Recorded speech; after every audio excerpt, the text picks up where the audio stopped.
नमस्कार, स्वागत है आपका मेरे चैनल आपकी दीदी ललिता में।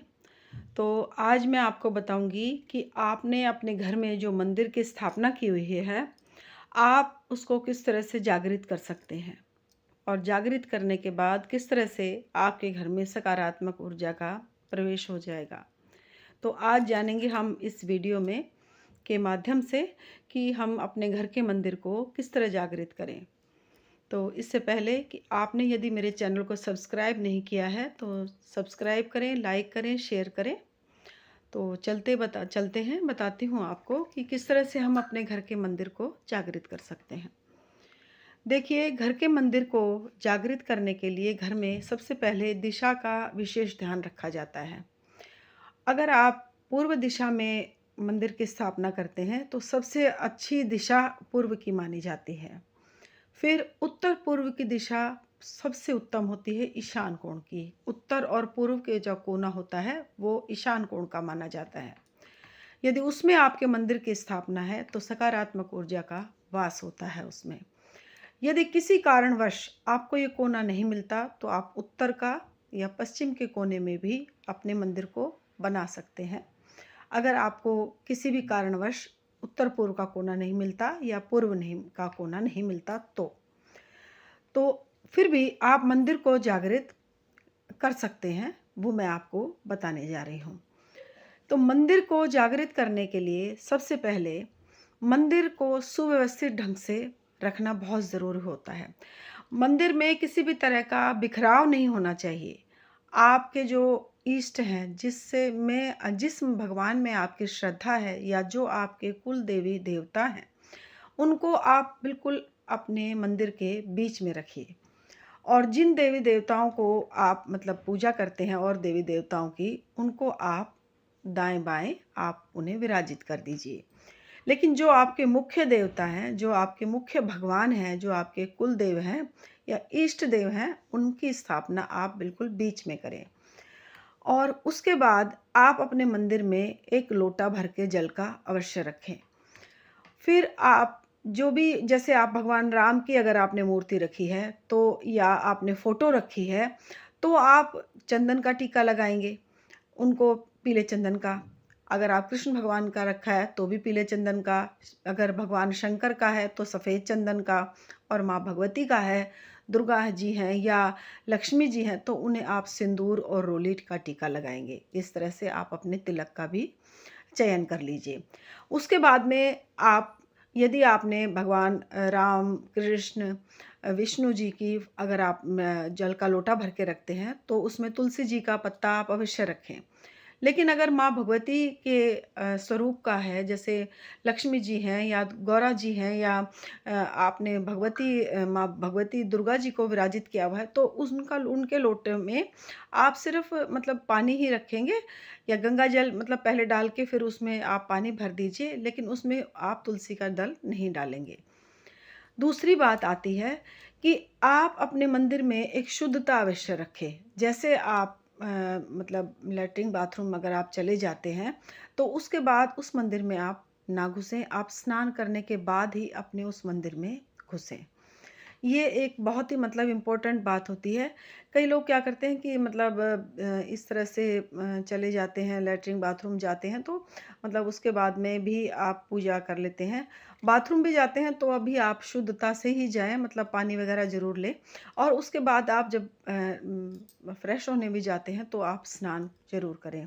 अगर आप जैसे सर्दी है या आपकी तबीयत ठीक नहीं है तो आप अपना थोड़ा गंगा जल छिड़क लीजिए और अपने कपड़ों को बदल लीजिए, उसके बाद आप मंदिर में प्रवेश करें। जो आपका दिया जलेगा, दिया लगाएँगे, आप देसी घी का दिया लगाएँ और उस दिए को बिल्कुल अपने मंदिर के बीचों-बीच रखें। उसके बाद आप मंदिर में जो आपने मंदिर का निर्माण किया है माँ भगवती का या भगवान का, तो आप मंदिर के ऊपर कोई भी किताब, कॉपी भगवान के जैसे रामायण है या जैसे आपने कोई पूजा का सामान भगवान के मतलब जैसे आपने ये यहाँ मंदिर रख दिया तो आपने ऊपर कोई जैसे अलमारी वगैरह ना बनाएँ। भगवान की माता की जो भी भगवान आपने विराजित किए हैं, उनके शीश पर किसी भी तरह का कोई मतलब सामान नहीं रखा हुआ होना चाहिए, चाहे पूजा से ही संबंधित क्यों ना हो। फिर बात आती है कि आप जब अपने भगवान के मंदिर में मतलब जब आप बैठेंगे, तो आप एक माला का जाप करें, चाहे आप राम जी का जो आप जिस भी भगवान को मानते हैं, उनसे ही संबंधित एक माला का सबसे पहले जाप करें। उसके बाद आप जो भी पाठ करते हैं या चालीसा करते हैं, उसके बाद वो पाठ करें आप। फिर उसके बाद जब आपका पाठ वो ख़त्म हो जाए, उसके बाद फिर आप एक माला का जाप करके और भगवान को नमस्कार करें।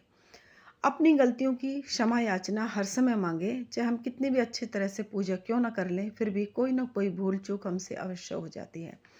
भगवान के भोग प्रसाद में आप यदि फल चढ़ाते हैं तो बहुत ही अच्छी बात है।